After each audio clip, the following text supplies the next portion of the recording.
بس یہ کہ انٹرٹینمنٹ کرنا ہے، کیونکہ عبادت اس طرح سے روڈ اور گلیوں میں ناچ کر کے تو ہوتی نہیں۔ او بھائی صاحب، نہ وہ امام حسین کو راضی کرنے کا مسئلہ ہے، نہ رب تبارک و تعالیٰ کی بارگاہ میں کچھ پیش کرنے کا مسئلہ ہے۔ تعزیہ کو شرائط کے ساتھ اگر بٹھایا جائے تو جائز ہے۔ ہائی گائز، ایک بار پھر سواگت ہے بھائیوں کا چینل ریئیکشن بابا میں۔ میرا نام ہے رام، میرا نام ہے دیکشا۔ تو گائز آپ لوگوں کو پتہ ہی ہے جیسا کہ بھی محرم منتھ چل رہا ہے، محرم نکلا ہے نا، کل ہی شاید نکلا ہے، اور تعزیہ رکھنا ہوتا ہے، جلوس نکالنا ہوتا ہے۔ وہ کس لیے نکالنا ہوتا ہے ایکچوئل میں مجھے آج تک اس کا مین نہیں پتا، کیونکہ میں نے بہت ساری جگہ دیکھا ہے، بہت سارے ویڈیوز میں دیکھا ہے، اس میں یہ رہتا ہے کہ لوگ شاید وہی ہوتا ہے، میں پورا کنفرم نہیں ہوں، اپنے آپ کو مارتے ہیں بہت، ایک کچھ لوہے کا سا رہتا ہے اس سے ایسے خون نکال لیتے ہیں پیٹھ وغیرہ پہ، دیکھا ہے؟ ہاں، جو راڈ وغیرہ رہتی ہیں انہیں بھی مارتے ہیں، ایسا کچھ رہتا ہے، اور کچھ ایسے گمبد ٹائپ کا وہ بنا کے چلتے ہیں، بڑا سجا سا رہتا ہے یہ سب ہے، لیکن اس کے پیچھے کی کیا کہانی ہے، کیا سب ہے۔ تو مفتی سلمان اجہری صاحب کا یہ ویڈیو ہے، انہوں نے بولا ہے کیا تعزیہ رکھنا جائز ہے، کیا پنجہ اٹھانا اسلام میں جائز ہے۔ تو یہ ویڈیو آج ہم دیکھ لیتے ہیں، امید ہے آپ لوگوں کو اچھی لگے، سمجھ میں آئی، تو پلیز آپ لوگ بھی ہمیں ضرور بتانے کی کوشش کریں کامنٹ میں ایکچوئل میں ہوتا کیا ہے، اور اگر آپ لوگوں کو ویڈیو اچھی لگے تو پلیز اس ویڈیو کو لائک کریں، اور آپ چاہتے ہیں آپ کو ایسے ریئیکشن ویڈیوز بھی ملتے رہے تو پلیز چینل کو سبسکرائب کریں۔ تو گائز آج کے ریئیکشن ہم اسٹارٹ کر لیتے ہیں بنا کسی دیری کے، لیٹس پلے۔ آپ کو معلوم ہے حضور پاک صلی اللہ علیہ وسلم کے پاس ایک جماعت آئی، انہوں نے پوچھا کہ حضور ہمیں کچھ حکم دے دیں، ہم باہر سے آتے ہیں، بیچ میں ہمارے اور آپ کے ایک دوسرا دشمن قبیلہ ہے، ہم آ نہیں سکتے ہر بار، بس وہ 4 مہینے ہیں جس میں جنگ حرام ہے، اس میں ہم آتے ہیں آپ کے پاس۔ تو حضور نے ان کو حکم دیا 4 چیزوں کا، نماز کا، روزے کا، مال غنیمت کا، اور جہاد فی سبیل اللہ کا، اور ایک حدیث میں حج کا، اور پھر فرمایا میں 4 چیزوں سے تمہیں روکتا ہوں، 4 چیزیں کبھی مت کرنا۔ وہ 4 چیزیں کیا تھی؟ ہنی، نقیر، دبا، حنتم، مزیفت، یہ چیزیں 4 پیالوں کے نام حضور نے گنائے۔ کدو کو کاٹ کر کے بیچ میں سے گول ہوتا ہے، اندر کا مغز نکالیں تو کھٹوری بن جاتا ہے، اس کو سکھا کر کے عرب والے اس میں شراب ڈال کے پیتے تھے، لکڑی کا گلاس بناتے تھے، لکڑی گول کاٹ کر کے بیچ میں سے اس کا سب نکال کے ایک گلاس بن جاتا، اس میں شراب رکھتے تھے۔ یعنی بالکل وہ لوگ اوریجنل چیزیں، نیچرل چیزیں شراب کے لیے استعمال کرتے تھے۔ یہ 4 قسم کے پیالے ہیں جن کا تذکرہ میں نے ابھی کہا۔ حضور نے فرمایا یہ ختم کر دو، یہ پیالہ، لکڑی کا پیالہ، کدو سے بنایا ہوا پیالہ، وہ کلنگر سے بنایا ہوا پیالہ، یہ ختم کر دو۔ شراب کی بات نہیں ہے اس میں، پیالے ختم کرو، شراب مت پیالے توڑو۔ گئے انہوں نے پیالے توڑ دیے۔ اس میں حکمت کیا ہے؟ محدثین فرماتے ہیں شراب تو چھوڑنا ہی تھا انہیں، لیکن وہ پیالے نہیں رکھنا ہے جس میں شراب پیتے تھے۔ وجہ یہ ہے کہ جب جب پیالہ دیکھیں گے وہ شراب یاد آئے گی۔ صحیح بات ہے، اس میں ایسا پیتے تھے ہم۔ یہ اسلام ہے جو جڑ کو ختم کرنا چاہتا ہے۔ اب ظاہر سی بات ہے اس بچڑے کو تو ختم کیا گیا، مار دیا گیا، لیکن حکم آیا کہ اس کا تصور بھی نہ آئے۔ ان کے دلوں میں وہ رچ بس گیا تھا بچڑا، جب دیکھو وہ بچڑے کا ہی تذکرہ کرتے تھے۔ اب اس طرح کے جو گمراہیاں آج تک لوگوں کے دلوں میں ہیں انہیں ختم کریں۔ تو گمراہی کی یادیں نکالنا یہ بہت اہم کام ہے۔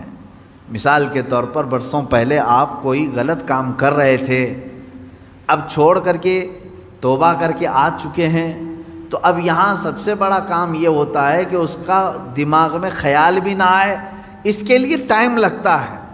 تو جب تک وہ پورا نہیں نکالو گے آپ ایمان کے کمال کے درجے کو نہیں پہنچو گے۔ پہلے کچھ لوگ کچھ عمل کرتے تھے جو ناجائز و حرام تھا گھروں میں، ہم نے تنبیہ کی، تلقین کی کہ یہ ناجائز ہے، حرام ہے، نہ کریں۔ چھوڑ تو دیا انہوں نے، لیکن جب جب وہ اوکیشن آتے ہیں تب تب پھر سے ان کی یاد آتی ہے۔ اب اس کی مثال آپ کو میں بتاؤں، شروع کی بات ہے کہ محرم کے زمانے میں پنجے اٹھا کر کے ناچنے کی عادت اکثر لوگوں کو تھی۔ پنجہ کیا ہوتا ہے اٹھا کے ناچنا؟ ایک طرح سے اس میں عبادت کا تصور نہیں تھا لوگوں کو، بس یہ کہ انٹرٹینمنٹ کرنا ہے۔ کیونکہ عبادت اس طرح سے روڈ اور گلیوں میں ناچ کر کے تو ہوتی نہیں. او بھائی صاحب, نہ وہ امام حسین کو راضی کرنے کا مسئلہ ہے, نہ Clear رب بول رہے ہیں تبارک و یار یہ تعالیٰ کی بارگاہ میں کچھ پیش کرنے کا مسئلہ ہے. اگر اتنا ہی عبادت کا شوق ہوتا تو مسجدوں میں پنجے لے کر بیٹھ جاتے ہیں, قرآن پاک پڑھتے. سب کو معلوم ہے کہ سب سے افضل جگہ یہ ہے. وہ انٹرٹینمنٹ کرتے تھے. اب ہوا یہ کہ ہم نے کہا کہ یہ بے حرمتی ہو رہی ہے, مولا حسین کے نام پر بے حرمتی ہو رہی ہے. اصل بات پنجہ تو آج تک امام حسین کا ملا نہیں, پنجہ ملا نہیں. حضرت عباس علمبردار کے پنجے کٹے تھے یہ سنا ہے, روایات بھی, لیکن اس کی شبیہ, اس سے ملتی جلتی تصویر کچھ ملی نہیں. اب رہی بات تعزیہ کا مسئلہ, تعزیہ جو ہے اس کا مسئلہ مختلف بھی ہے. اتنا میں بتاؤں گا, کنفیوز نہیں ہونا. تعزیہ کو شرائط کے ساتھ اگر بٹھایا جائے تو جائز ہے, لیکن وہ شرائط پورے کرتے نہیں لوگ. اور ہم نے اگر اتنا ہی شوشہ کھول دیا تو بڑے بڑے دروازے لوگ کھول دیں گے. بات صرف اتنی تھی تعزیہ کی, امام حسین کا جو روضہ ہے اس روزے کی شکل کی کوئی چیز بنا کر کے آپ نے رکھ دیا, تو کسی بھی بزرگ کے روزے کی شکل بنا کر کے رکھنا مستحسن ہے, کوئی حرام کام نہیں ہے, ناجائز نہیں ہے. جیسے ہم گنبد خضرا بناتے ہیں, خانہ کعبہ بناتے ہیں, ہوتا ہے گنبد خضرا جہاں ہوگا ہم تعظیم کے ساتھ دیکھتے ہیں. لیکن اس کے ساتھ اگر ایسے معاملات ہوں کہ اس کو لے کر کے سڑکوں پہ ہم گھومیں گے, ناچیں گے, اور پھر اس پر چڑھاوے کریں گے, پھر اس کے ساتھ اپنے اپنے عقیدے جوڑ لیں گے, تو یہاں سے شیطان پھر گمراہ کرنا شروع کرتا ہے. اچھا, خیر یہ بات الگ ہے تعزیہ کا. رہی بات پنجے کا, پنجے کی جو لاجک ہے وہ نہیں سمجھ میں آئی. مجھے کوئی سمجھا دے. میں نے اس سے قبل بھی بہت پہلے ہی کہا تھا, میں خود اٹھاؤں گا. پنجے کی کیا خصوصیت ہے؟ اگر امام حسین شہید کربلا رضی اللہ تعالیٰ عنہ کے ہاتھ کا نشان لے کر کے کوئی اٹھا کر گھومتا ہے, میں تو کہوں گا ہاتھ کیوں اٹھاتے ہو, اس سے بہتر ہے کہ مولا حسین کا قدم اٹھا کر کے گھومیں. ارے بہت کیونکہ بڑھیا, ہمارے لیے ان کے قدم تک پہنچنا بھی بہت دور کی بات ہے. قدم اٹھا کر کے کوئی گھومتا ہوا نہیں دکھا مجھے, کوئی تلوار اٹھا کر کے دکھا. تو اس میں ہاتھ کی کیا خصوصیت ہے یہ تو مجھے لاجک اب تک نہیں معلوم. بہرحال ایک ٹاپک الگ ہے. اس کے اندر جو خرافات آ رہی تھیں, اس کے ساتھ عورتوں مردوں کا ساتھ ملنا, گانے باجے ڈھول تاشے اور طرح طرح کے اس میں خرافات لے کر کے اس کو کہاں سے کہاں تک پہنچایا تھا. شروع کس لیے ہوا ہوگا معلوم نہیں, پہنچا کس کام کے لیے بہت دور چلا. صحیح بات ہے. اب میں جو بات کہنے جا رہا تھا وہ یہ تھی کہ چند سالوں پہلے ہم نے دیکھا بہت خرافات ہو رہی ہے. ایک جگہ ہم نے کہا منع ہے, انہوں نے فوراً اس کو ختم کر دیا, نہیں کریں گے. ہاں میں نے کہا کہ ٹھیک ہے مولا حسین کے روزے کی شکل بناؤ, ہر گھر میں بنا کر کے رکھو, یاد کے لیے اچھا اپنے بچوں کو دکھاؤ کہ یہ مولا حسین کا روزہ ہے. ہم جیسے گنبد خضرا رکھتے ہیں اپنے گھروں میں, خانہ کعبہ رکھتے ہیں, امام حسین کا روزہ رکھنے میں کون سی دقت کی بات ہے. میں اتنا زیادہ مخالف نہیں ہوں اس چیزوں کا. رکھو, آپ پیتل کا بناتے بناؤ, تانبے کا بناتے بناؤ, سونے کا بناتے ہو بناؤ, اس میں حرج نہیں. ہم جس چیز کی مخالفت کرتے ہیں وہ خرافات و حرام کاریاں جس کو باہر سڑکوں پر کیا جاتا ہے, میں اس کا مخالف ہوں. خیر بات آئی, بند ہو گئی.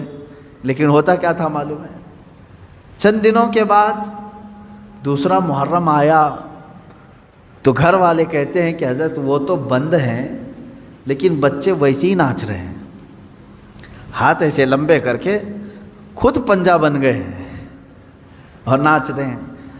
تو میں اس چیز کو مثال میں اس لیے بتا رہا ہوں کہ بنی اسرائیل بچھڑے کی پوجا کرتے تھے, حکم آیا ان کے قتل کا, قتل بھی ہوئے, بچھڑا بھی مار دیا گیا, لیکن زمانے تک ان کے دلوں سے بچھڑے کی محبت گئی نہیں تھی. وہی ذکر آج کی آیت میں نے پڑھا ہے. اللہ فرماتا ہے ثم اتخذوا العجل من بعد ما جاءتهم البینات, پھر یہ بچھڑے کو ایسا لے کر کے بیٹھے رہے جبکہ ان کے سامنے کھلی ہوئی نشانیاں تھیں. وَأُشْرِبُوا فِي قُلُوبِهِمُ الْعِجْلَ, اللہ فرماتا ہے ان کے دلوں میں ایسا لگتا ہے بچڑا پلا دیا گیا ہے, پی گئے ہیں بچڑے کو, اتنی محبت تھی. جبکہ روشن آیتیں اور دلیلیں دیکھی. تو خلاصہ یہ ہے میرے عزیزو, کہنے کا مطلب کہ بعض چیزیں گمراہیاں ایسی ہیں جن کو چھوڑنے کے بعد بھی وہ کچوکے لگاتی رہتی ہیں. برے گناہ بھی ایسے ہیں جن کو چھوڑنے کے بعد وہ دوبارہ دماغ میں وسوسے ڈالتے رہتے ہیں. ان کاموں کو حتمی طور پر اپنے تصور میں بھی نہ آئے. اعوذ باللہ من شر الشیطان الرجیم کثرت سے پڑھیں. اعوذ باللہ من شر الشیطان الرجیم, من شر الشیطان الرجیم.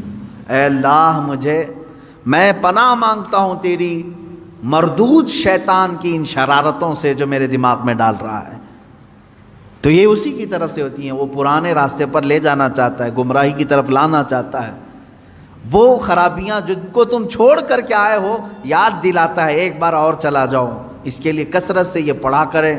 جب جب ایسا وسوسہ آئے کہیں اعوذ باللہ من شر الشیطان الرجیم. آج ہی صبح گناہ سے توبہ کیا, سوچا کہ نہیں کروں گا یہ گناہ, لیکن رات ہوتے ہی پھر خیال آیا ایک بار اور کر لو. میں بتا رہا ہوں فوراً اس وقت یہ پڑھو اعوذ باللہ من شر الشیطان الرجیم. اے اللہ میں تو چھوڑ چکا تھا شیطان مردود, پھر مجھے لا رہا ہے وسوسے, میں تیری پناہ مانگتا ہوں مردود شیطان کی شرارتوں سے. تو گائز یہ ویڈیو تھا جس کے اندر انہوں نے بتایا کہ تعجیہ رکھنا جائز ہے کہ نہیں ہے. پنجہ اٹھاتے ہیں لوگ, پنجے کے اوپر انہوں نے بولا کہ جن کا پنجہ اٹھاتے ہیں ان کا آج تک پنجہ کبھی ملا نہیں ہے. تو پتہ نہیں لوگ ایسا کیوں کرتے ہیں. اگر ایسا ہی کچھ کرنا ہے تو مسجد کے اندر جا کے کر سکتے ہیں. روڈ پہ مجذوب لگانے کی یا روڈ پہ بھیڑ لگانے کی کیا ضرورت ہے ان سب چیز کے لیے.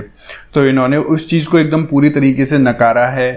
مفتی سلمہ نجری صاحب کو وہ سب چیزیں مطلب ایگزسٹ نہیں کرتی ہیں ایکچوئل میں, ہم بول سکتے ہیں. آپ لوگوں کے کیا بچار ہیں, ایسا کیوں ہوتا ہے؟ شاید ان کے پیچھے ایک ریزن یہ بھی ہو سکتا ہے شیعہ سنی کا کچھ الگ ہو, ہے نا. تعجیہ شاید سنی اٹھاتے ہیں یا مطلب شیعہ اٹھاتے ہیں, ایسا کچھ ہو سکتا ہے. تو پلیز آپ لوگ ضرور بتانا کہ تعجیہ کون اٹھاتے ہیں یا کن کے لیے یہ نہیں ہے. کیونکہ ابھی ریسنٹلی آپ لوگوں کو پتہ ہے گوپال گنج جو کہ بہار میں ایک جگہ ہے, وہاں پہ تعجیہ اٹھایا جا رہا تھا. 11 لوگوں کو کرنٹ سے جھلس چکے ہیں وہ لوگ, ہے نا. تو وہ ٹویٹر پہ میرے پاس ایک نیوز آئی تھی, تو میں اس کو ایسے ہی دیکھ رہا تھا. تو اس کے نیچے بہت سارے مسلم بھائیوں نے کومنٹس خود کر کے رکھا ہوا تھا کہ اگر عبادت کرنی ہے اللہ کی کرو, قرآن کی کرو, مسجد میں جا کے کرو, ہے نا. یہ سب فالتو کے فرقے ہیں, یہ سب چیزیں تعجیہ کرنا. خود بہت سارے مسلم بھائی لوگ بول رہے تھے کیا ہے اس کے پیچھے ریزن, یہ مجھے جاننا ہے. مجھے تو یہ لگتا تھا کہ یہ سب مسلمس کا تیوہار ہے, پورا فیسٹیول ہے, اچھے سے سیلیبریٹ کرتے ہیں. لیکن کچھ لوگ اس کو بوائکٹ کرتے ہیں, ان کو سمجھ نہیں آتا ہے, یہ سب بولتے ہیں یہ خراب ہے. تو کیا ریزن ہے آپ لوگ ضرور بتائیں. امید ہے آپ لوگوں کو ویڈیو اچھی لگی ہوگی. اگر اچھی لگی ہے تو پلیز اس ویڈیو کو لائک کریں, اور آپ چاہتے ہیں آپ کو ایسے ریئیکشن ویڈیوز بھی ملتے رہیں تو پلیز چینل کو سبسکرائب کریں. تو گائز آج کی ریئیکشن میں بس اتنا ہی, ملیں گے نیکسٹ اور کسی ریئیکشن میں. تب تک کے لیے thank you so much for watching. Bye bye guys, see you guys, take care guys.